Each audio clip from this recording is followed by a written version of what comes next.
Hi friends, ragi பால். ராகி வந்துட்டு சுத்தமாக wash பண்ணிக்கோங்க. இதையே நைட்டே ஊற வச்சுக்கலாங்க. இந்த ராகி பால் கூட பார்த்திங்கன்னா பால், மோர், அப்புறம் கரும்பு சர்க்கரை, அப்புறம் சர்க்கரை கூட நம்ம மிக்ஸ் பண்ணிக்கலாங்க. பாருங்கள், இந்த மாதிரி வரணும் ராகி பால்.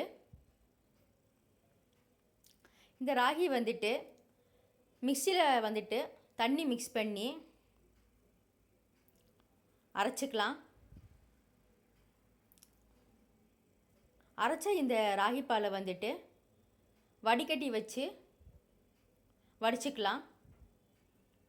வடிகட்டி இல்லைன்னா காட்டன் துணி ஒயிட் கலரில் அதில் கூட ராகி பாலை வடிகட்டிக்கலாம்.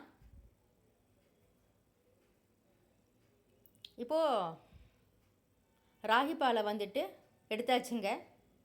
இதை நம்ம கலந்து விட்டுட்டே இருக்கணும், இல்லைன்னா அடி பிடிச்சிரும்.